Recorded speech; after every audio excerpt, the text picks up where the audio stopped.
ચલો જય માતાજી વિદ્યાર્થી મિત્રો, આજે આપણે આગળના લેક્ચરમાં ધાતુઓ અન્ય ધાતુના ક્ષારના દ્રાવણ સાથે કેવી રીતે પ્રક્રિયા કરે છે. ચલો અત્યાર સુધી આપણે ધાતુ વિશે અને એસિડ સાથે, ઓક્સિજન સાથે કે પછી પાણી સાથે પ્રક્રિયા કેવી રીતે થાય છે, નિપજમાં શું મળે છે એ તપાસી લીધું. હવે આની અંદર એવું જોવાનું કે કોઈ પણ એક ધાતુ આપેલી હોય, આ કોઈ પણ ધાતુ છે. હવે એ ધાતુ અન્ય કોઈ બીજી ધાતુનો કોઈ ક્ષાર બનેલો હોય એની સાથે પ્રક્રિયા કરે. જો અહીંયા મેં એ જ લખેલું, કોઈ એક ધાતુ છે અને એ ધાતુ અન્ય ધાતુના ક્ષારના દ્રાવણમાં, એટલે આ ધાતુ હોય એની સિવાય કોઈ બીજી ધાતુનું ક્ષારનું દ્રાવણ બનતું હોય, એ દ્રાવણની અંદર આ ધાતુ જાય એટલે એ બંને વચ્ચે પ્રક્રિયા થશે. તો આવી પ્રક્રિયા થાય ત્યારે આપણને શું મળે અથવા તો એ પ્રક્રિયા કેવી રીતે થાય છે એ આ ટોપિકમાં આપણે શીખવાનું થશે. તો એની માટે કોઈ આપણે ધાતુ લઈ શકાય અને બીજું અન્ય કોઈ ધાતુનું ક્ષારનું દ્રાવણ લઈ શકાય. તો ચલો એમાં બુકની અંદર જે ઉદાહરણ આપેલા છે, જે પ્રવૃત્તિ દ્વારા બુકની અંદર જ આપણને શીખવેલું છે, એની એ જ પ્રવૃત્તિથી આપણે અહીંયા શીખીએ. ચલો એની માટે બે ધાતુ પહેલા લઈએ. બે ધાતુ તરીકે એક આપણે લઈશું લોખંડ અને બીજું લઈશું કોપર. ચલો અહીંયા ધાતુ તરીકે લોખંડ અને ચલો ધાતુ તરીકે શું લઈશું? એક લોખંડ. લોખંડ એટલે કે Fe અને બીજું શું લેવાનું? કોપર એટલે કે તાંબુ કહી શકાય એને. ચલો એને તાંબુ લખી લો અહીંયા. તાંબુ અથવા તો કોપર, એની સંજ્ઞા Cu. હવે બીજું ક્ષારના બે દ્રાવણ લેવાના, ધાતુના ક્ષારના દ્રાવણ. હવે એની માટે આપણે જોઈએ તો એક લઈએ આપણે કોપર સલ્ફેટનું દ્રાવણ એટલે CuSO ફોર્મનું દ્રાવણ, અને બીજું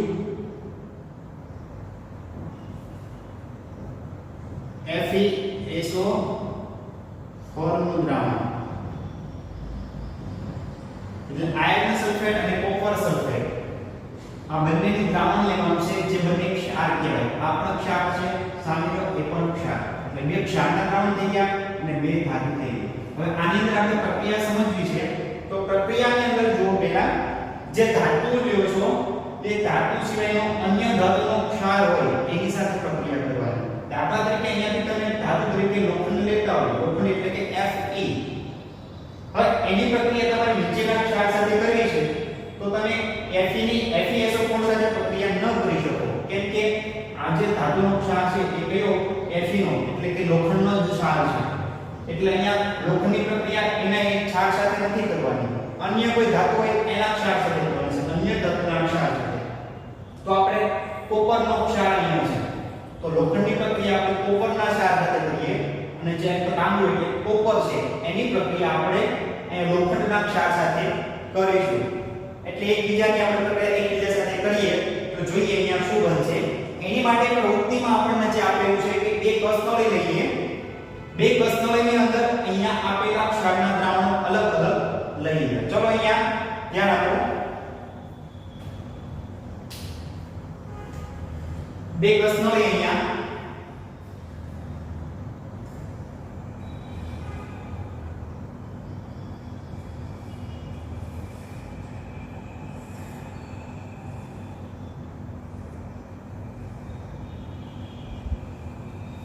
ચલો આ બે કસનળી છે. આ બે કસનળીની અંદર આપણે લેવાનું છે અલગ અલગ દ્રાવણ. પહેલાની અંદર આપણે લઈ લઈએ કોપર સલ્ફેટનું દ્રાવણ. ચલો CuSO ફોર્મનું દ્રાવણ.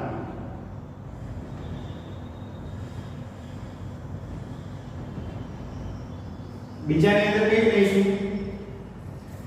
FeSO ફોર્મનું દ્રાવણ, ફેરસ સલ્ફેટ. આને કસનળી A કહીએ અને કસનળી B કહીએ. આ બંને ક્ષારના દ્રાવણ આપણે અલગ અલગ કસનળીની અંદર લીધા છે। ચલો હવે આપણે એની અંદર અલગ અલગ ધાતુ નાખવાની છે। દાખલા તરીકે તમે કોપર સલ્ફેટનું અહીંયા ક્ષાર લીધેલો છે, તો અહીંયા કોપર સલ્ફેટ ધાતુ નાખવાની નથી, તો તમે આની માટે શું કરશો? લોખંડ લેવાનું। લોખંડ માટે તમે એક લોખંડની ખીલી લઈ શકો। ચલો અહીંયા લોખંડ તરીકે શું લેશો? ખીલી। તો તાંબા તરીકે તમે તાંબાનો કોઈ પણ તાર હોય એ તાર લઈ શકો, અહીંયા ખીલી લઈ લેવાની।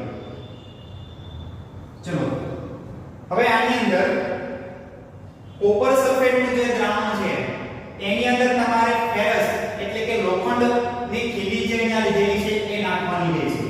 હવે ખીલીને અંદર સીધી ના નાખી દેવાય, એને ટીંગાડી રખાય। દાખલા તરીકે એક ખીલી તમે અહીંયા લ્યો છો,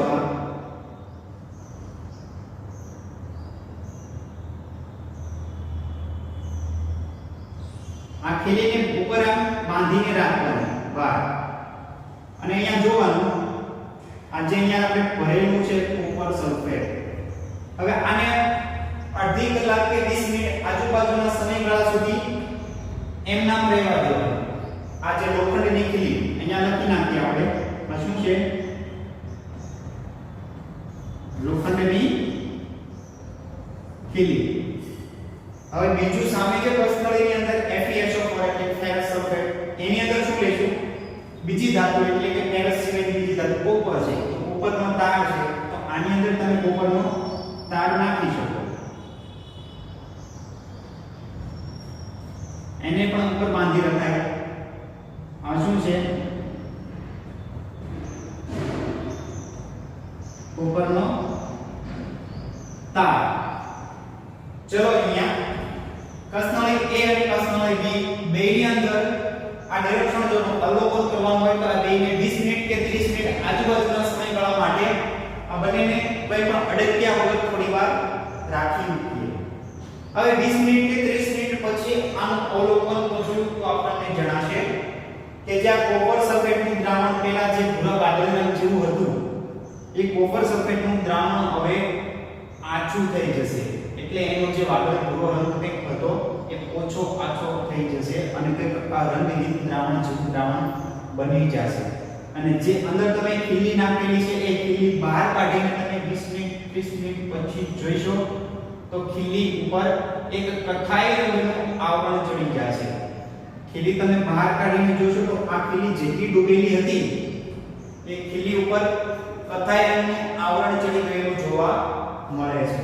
અને હવે આ બી કસનળી ઉપર તમે જોઈશો તો બી કસનળી છે એનો તમે આ કોપરનો તાર બહાર કાઢી લેશો 30 મિનિટ પછી, તો શું થશે?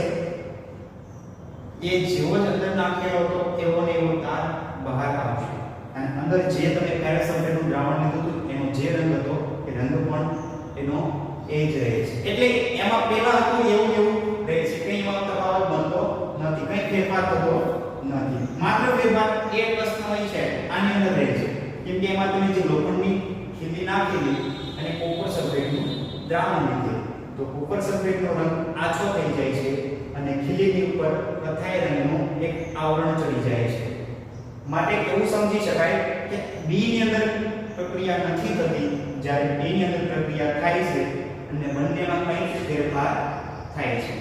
ચલો આપણે જોઈએ, તમને પ્રશ્ન એવો પણ પૂછાઈ શકે કે કોપર સલ્ફેટના દ્રાવણમાં લોખંડની ખીલી નાખતા લોખંડની ખીલી ઉપર કેવા રંગનું આવરણ ચડે છે?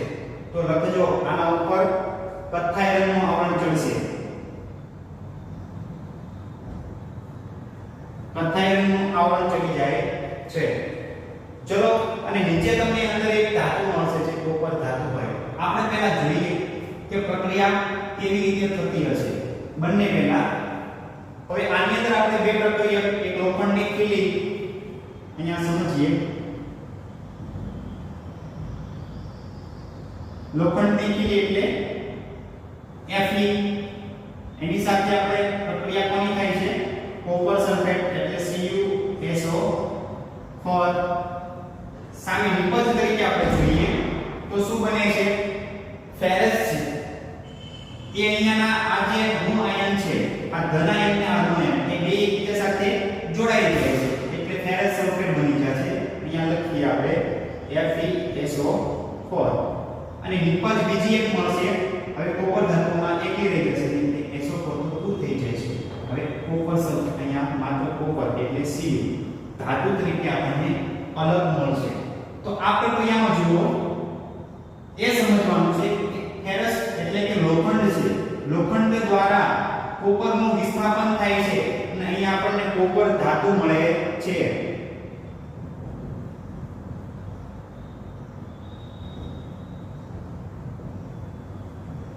કોપરનું વિસ્થાપન થાય છે. ચલો કોપર ધાતુ અલગ મળી જાય છે માટે જ અહીંયા જે પેલા આપણો રંગ હતો ભૂરો વાદળી જેવો એ આછો થઈ જાય છે કેમ કે એમાં કોપરનું વિસ્થાપન થઈ ગયેલું હોય છે. હવે બીજી પ્રક્રિયા તમે જો જોતા હોય તો બીજી પ્રક્રિયામાં તમને એવું લાગે કે એની અંદર પણ આવી જ કઈ પ્રક્રિયા થતી હોય. જેમ કે એની અંદર ઘણા પ્રક્રિયા એવી બનાવશે.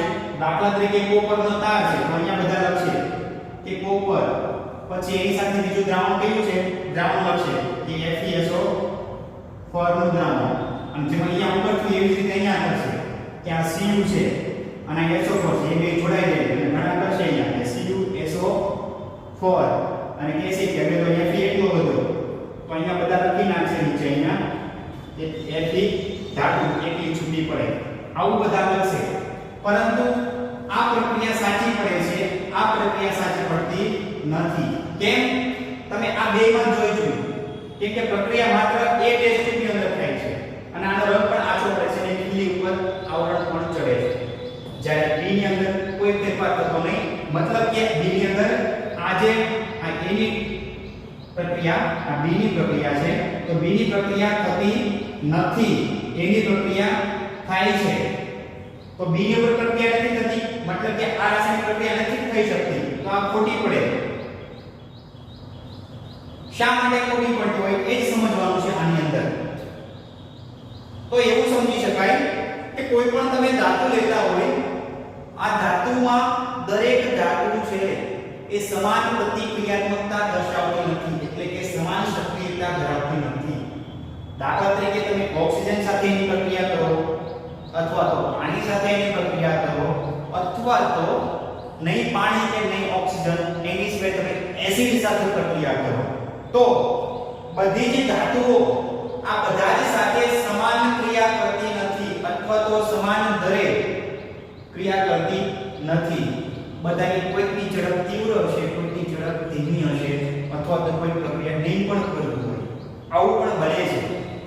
માટે એવું સમજી શકાય કે દરેક ધાતુ માટે આપણે એવું ન કહી શકીએ કે દરેક ધાતુ સમાન સક્રિયતા અથવા તો પ્રતિક્રિયાત્મકતા દર્શાવતું હોય. હા, દરેક ધાતુ સમાન પ્રતિક્રિયાત્મકતા દર્શાવતું નથી. તો આમ આપણે એવું સમજીએ કે Fe એટલે ફેરસ એટલે કે લોખંડ દ્વારા કોપરનું વિસ્થાપન થાય છે પણ આ કોપર દ્વારા આ લોખંડનું વિસ્થાપન થતું નથી એટલે કે આ પ્રક્રિયા ખોટી પડે છે. તો એવું શા માટે થતું હશે? તો આની માટે એક યાદ રાખવાનું કે જેની સક્રિય ચલો અહીંયા લખી દો લાઈન કે જેની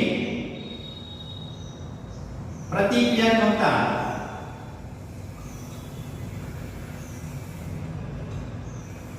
અથવા તો સક્રિયતા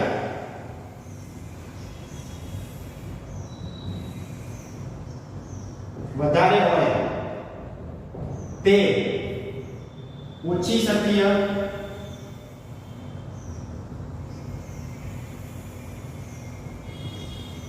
ધાતુનું વિસ્થાપન કરી શકે છે.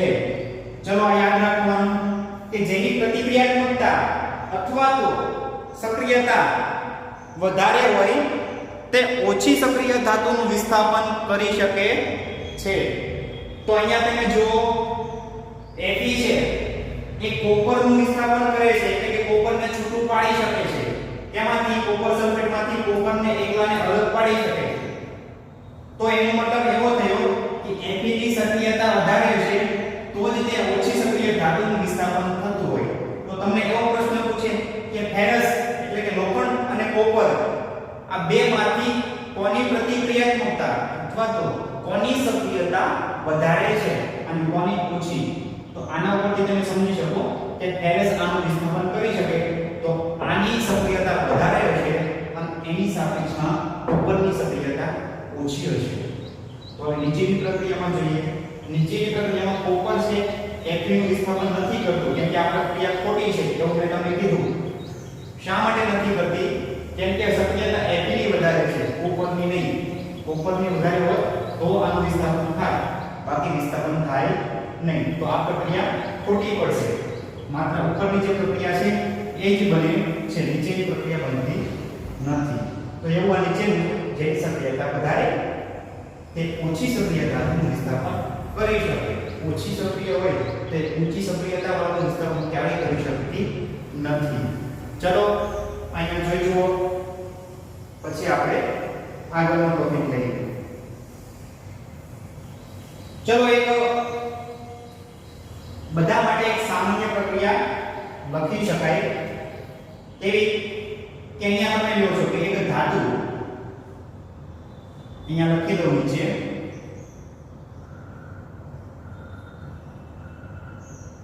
ત્યાં એક ધાતુ હોય વત્તા આ અન્ય ધાતુનો ક્ષાર હોય.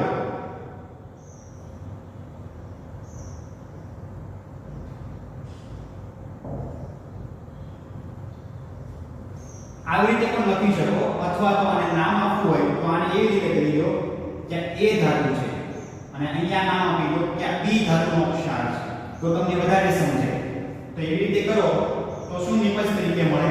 ઉપરની પ્રક્રિયાથી બનાવવાનું છે. A ધાતુ છે અને B ધાતુનો ક્ષાર હોય તો અહીંયા જો આને A ધાતુ કહો અને B ધાતુનો ક્ષાર કહો તો અહીંયા મળે છે શું?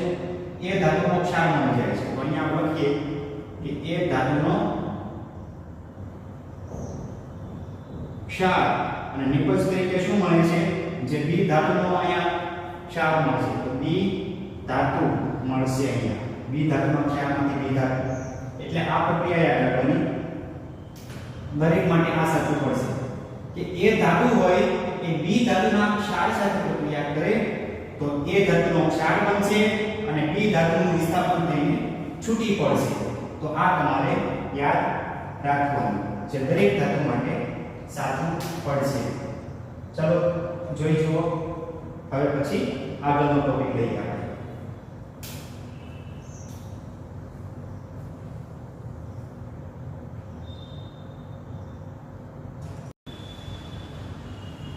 ચલો આગળ આપણે જે અહીંયા મેં છેલ્લે તમને સક્રિયતા અથવા તો પ્રતિક્રિયાત્મકતાની વાત કરી કે જેની પ્રતિક્રિયાત્મકતા અથવા તો જેની સક્રિયતા વધારે હશે તે ઓછી સક્રિય ધાતુનું વિસ્થાપન કરી શકશે. જો ઓછી સક્રિય ધાતુ હશે તો એ ઊંચી સક્રિયતાવાળાનું વિસ્થાપન નહીં કરી શકે. તો આપણને એવું થાય કોઈ વાર પ્રશ્ન પૂછે ને બે ધાતુ આપી દે, બે ધાતુ આપીને એવું કહી દે આ બે માંથી હવે તમને એવું કે હવે એક એલ્યુમિનિયમ છે અને એક Fe એટલે કે લોખંડ છે. એટલે આ એલ્યુમિનિયમ અને આ લોખંડ આ બે માંથી કોણ કોનું વિસ્થાપન કરી શકશે? શું એલ્યુમિનિયમ Fe નું વિસ્થાપન કરી શકે? હા કે ના? ક્યારેક આવું પૂછાય તો આપણને શું પ્રયોગ કરવા બેસવું કે આ વિસ્થાપન થશે કે નહીં થાય? ક્યારેક એવું પૂછે કે Fe છે એલ્યુમિનિયમ વિસ્થાપન કરે છે, સાચું કે ખોટું? કેમ ખબર પડે? તો એની માટે વિસ્થાપન પ્રક્રિયાઓના પ્રયોગો ઘણા બધા થઈ ગયા અને એવું તપાસ્યું કે કોણ કોણ વિસ્થાપન કરે છે અને કોણ કોણ નથી કરતું. એ ઉપરથી નક્કી કર્યું કે કોની સક્રિયતા વધુ છે અને એની સાપેક્ષમાં કોની ઓછી છે. તો એક સક્રિયતાની શ્રેણી આખી તૈયાર થઈ ગઈ જેને સક્રિયતા શ્રેણી કહેવાય છે. આ સક્રિયતા શ્રેણીના આધારે કઈક ધાતુઓ છે એને સક્રિયતા શ્રેણીમાં ગોઠવી શકાય. તમામે તમામ ધાતુઓને આ શ્રેણીમાં ગોઠવી શકાતા નથી કેમ કે કોઈની વધારે હોય કોઈની ઓછી હોય, કોઈ તો પ્રક્રિયા કરતું જ ન હોય. એટલે તમામ ધાતુઓને આમાં ન ગોઠવી શકાય. કોઈક ધાતુ છે એને પ્રયોગો દ્વારા ખબર પડે છે આની ઓછી આની વધુ તો એને ગોઠવી છે અહીંયા. તો આ સાપેક્ષ પ્રતિક્રિયાત્મકતા દર્શાવે છે. અહીંયા મેં તમને ઉપરથી લઈને નીચે જે ધાતુ દર્શાવી પહેલા એના નામ લખી નાખીએ. ચલો પહેલું આપીએ કે પોટેશિયમ, Na એટલે સોડિયમ, કેલ્શિયમ, મેગ્નેશિયમ,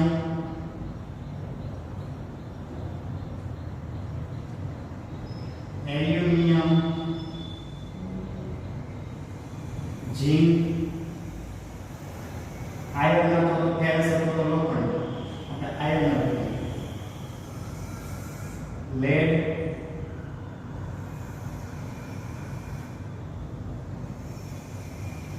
હાઇડ્રોજન,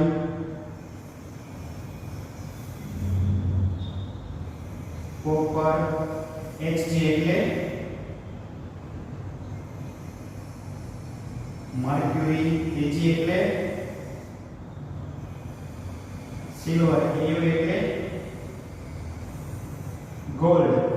ચલો બધાયના નામ છે, નામ યાદ રાખવાના. હવે અહીંયાથી મેં તમને સક્રિયતા શ્રેણી કીધી, આ બધી યાદ રાખવી પડશે ક્રમમાં, કેમ કે અહીંયાથી ઉપરથી નીચે જશો તેમ સક્રિયતા ઘટતી જાય છે, એટલે આ ઘટતો ક્રમ છે. એનો મતલબ એવો થયો કે ઉપર સક્રિયતા સૌથી મહત્તમ હશે,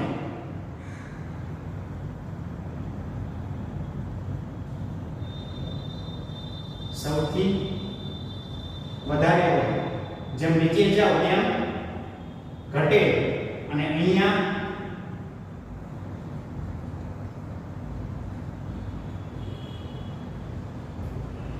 સક્રિયતા સૌથી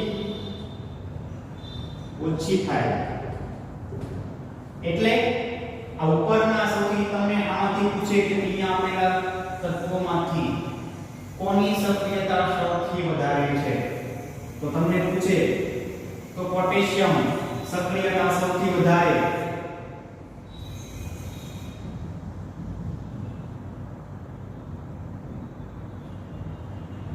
અહીંયા આપેલામાં ગોલ્ડ જેની સક્રિયતા ઓછી છે, અથવા તો તમને આ બે માંથી આટલામાંથી કદાચ તમને ત્રણ તત્વો અલગથી આપી દે. દાખલા તરીકે અહીંયા લખી નાખો કેલ્શિયમ, મેગ્નેશિયમ અને એલ્યુમિનિયમ, અને ઝીંક લખી નાખો ઝીંક. આ ત્રણ ચાર તત્વો તમને આપે અને ચાર વિકલ્પો આપે, અને એમ કે નીચેનામાંથી કયો વિકલ્પ છે જે એની સક્રિયતા શ્રેણીનો સાચો ક્રમ દર્શાવે છે, અથવા તો તમને એવો પ્રશ્ન પૂછે કે આપેલા ધાતુ તત્વોને એની સક્રિયતા શ્રેણીના ઉત્તરતા ક્રમમાં ગોઠવો, તો તમારે ઉત્તરતા ક્રમમાં ગોઠવવું હોય તો આના પરથી ગોઠવી શકાય. પહેલો ક્રમ કોનો આવશે? કેલ્શિયમનો. બીજો ક્રમ કોનો આવશે? મેગ્નેશિયમનો. ત્રીજો એલ્યુમિનિયમનો અને ચોથો ઝીંકનો. તો ઉત્તરતા ક્રમમાં એને ગોઠવી શકાય. કેવી રીતે લખાય? કેલ્શિયમ, મેગ્નેશિયમ, એલ્યુમિનિયમ અને ઝીંક. આવી રીતે એનો ક્રમ લખાય. આવી રીતે કોઈ પણ બે, ત્રણ કે ચાર કે પાંચ ધાતુઓ છે એને તમને ક્રમમાં ગોઠવવાનો પ્રશ્ન પૂછાય, તો એની માટે તમને આ સક્રિયતા શ્રેણીનો ક્રમ યાદ રહેવો જોઈએ. કંઈ પણ કરો પણ આ ક્રમ કે થી લઈને au ગોલ્ડ સુધીનો ક્રમ તમને મોઢે થઈ જવો જોઈએ, એક પણ મિસ કર્યા વગર. કેમ કે આના ઉપરથી પ્રશ્ન પૂછાય, અથવા તો પ્રશ્ન એવો પણ પૂછાય કે શું કોપર છે એ એલ્યુમિનિયમનું વિસ્થાપન કરી શકે? તો આના ઉપરથી ખબર પડી જાય કે કોપર છે એની સક્રિયતા ઓછી છે, એની સાપેક્ષમાં એલ્યુમિનિયમની વધારે છે, કેમ કે ઉપર વધુ હોય અને નીચે ઓછી હોય. તો કોપરની ઓછી છે તો કોપર એલ્યુમિનિયમનું વિસ્થાપન ના કરી શકે, પણ એલ્યુમિનિયમની તો વધારે છે તો એલ્યુમિનિયમ નીચેના બધાનું વિસ્થાપન કરી શકે, એટલે કે એ કોપરનું કરી શકશે, એલ્યુમિનિયમ ઝીંકનું પણ કરી શકે, Fe નું પણ કરી શકે, Pb નું પણ કરી શકે, નીચેનાનું બધાનું એલ્યુમિનિયમ વિસ્થાપન કરી શકે, પણ એલ્યુમિનિયમ ઉપરનાનું વિસ્થાપન ના કરી શકે, કેમ કે ઉપર છે એની સક્રિયતા વધુ છે એલ્યુમિનિયમ કરતા, માટે એલ્યુમિનિયમ ઉપરનાનું કોઈનું વિસ્થાપન નહીં કરી શકે, પણ નીચેનાનું બધાનું કરી શકશે. એવી જ રીતે તમે અહીંયા મર્ક્યુરી લો તો મર્ક્યુરી નીચેનાનું બેનું વિસ્થાપન કરી શકે, પણ ઉપરનાનું કોઈનું કરી શકે નહીં. એટલે જેની સક્રિયતા ઓછી હોય એનું એ વિસ્થાપન કરી શકે, એના કરતા સક્રિયતા વધુ હોય એ લોકોનું એ વિસ્થાપન નહીં કરી શકે. માટે આ ક્રમ યાદ હોય તો આના પરથી પૂછાતા દરેક પ્રશ્નના આન્સર આપણને આવડે. માટે આ કંઈ પણ કરો પણ આ ક્રમ તમને આવડી જવો જોઈએ. ચલો